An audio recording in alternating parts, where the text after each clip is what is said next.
भ्रष्टाचार तुम्ही रस्त्यात करता, पुलात करता, कशातही करता, पण देवाला तरी सोडा.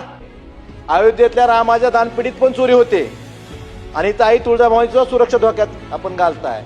हे हिंदुत्व आहे का आपलं? आपले महाराष्ट्राचे आराध्य दैवत छत्रपती शिवाजी महाराज आणि आपल्या तमाम महाराष्ट्रातल्या सर्व जनतेची कुलस्वामिनी आई तुळजाभवानी.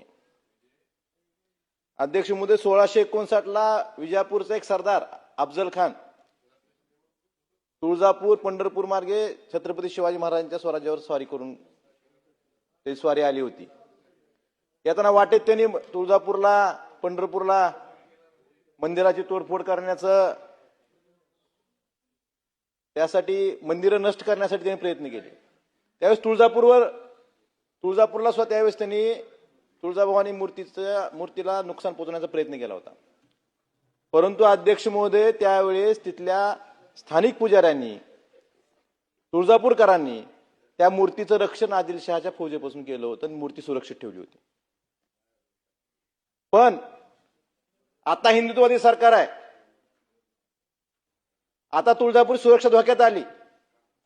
अध्यक्ष महोदय, कशी आली? अध्यक्ष महोदय, केंद्र सरकारने 2024 मध्ये 7 मार्च 2024 ला, मंत्री महोदय ऐका, 7 मार्च 2024 ला एक राजपत्र काढलं आणि त्यात चायनीज कंपन्यांना सीसीटीव्हीच्या बंदी आणली.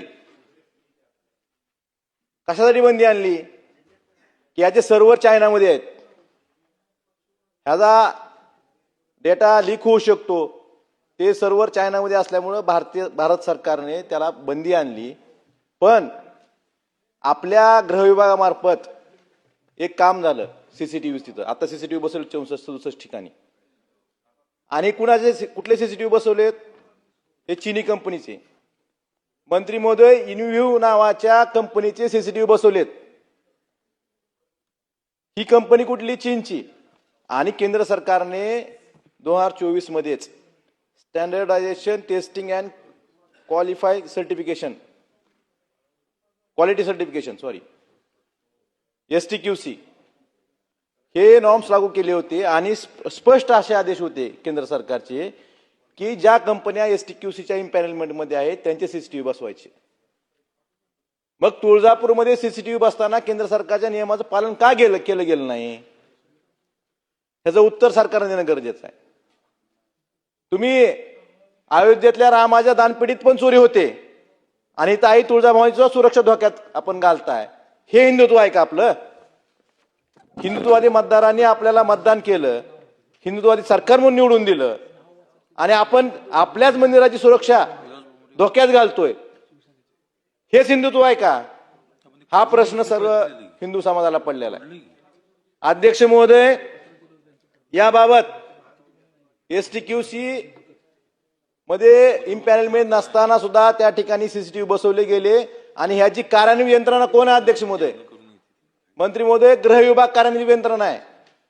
मग ज्यांच्याकडे सुरक्षेची जबाबदारी असते त्यांना तर माहित पाहिजे ना केंद्र सरकारचे गाईडलाईन्स काय आहेत. भ्रष्टाचार तुम्ही रस्त्यात करता, पुलात करता, कशातही करता, पण देवाला तरी सोडा. देवाला तर सोडलं पाहिजे ना. आपल्या महाराष्ट्राची कुलस्वामिनी आहे, त्या ठिकाणी सुद्धा तुम्हाला भ्रष्टाचार करावा वाटतो, त्या ठिकाणी सुद्धा पैसे खावं वाटतात. ह्यापेक्षा महाराष्ट्र दुर्दैव कुठलं जाऊ शकत नाही. त्यामुळे अध्यक्ष महोदय, माझी विनंती आहे की याची SIT चौकशी झाली पाहिजे. आणि यात कुणी असतील, राजकारणी असतील, अधिकारी असतील, यांना तुम्ही त्यांच्यावर कठोर शिक्षा केली पाहिजे, हीच माझी विनंती आहे. आणि मला अपेक्षा आहे की आई तुळजाभवानीच्या रक्षण त्यावेळेस पुजाऱ्यांनी आदिलशहापासून केलं होतं, आदिलशहाच्या सरदारापासून, अफजल खानापासून केलं होतं. परंतु आपल्या हिंदुत्ववादी सरकारमध्ये जर आई तुळजाभवानीची सुरक्षा धोक्यात येत असेल, उद्या चीनची कंपनी आहे, चीनची कंपनी पाकिस्तानला डेटा पुरवू शकते. हा धोका आपल्या लक्षात येत नाही का? त्यामुळे याची चौकशी झाली पाहिजे, SIT नेमली पाहिजे आणि दोषी आहेत त्यांच्यावर कठोर कारवाई केली पाहिजे. ही मागणी मी आपल्या माध्यमातून सरकारला करतोय.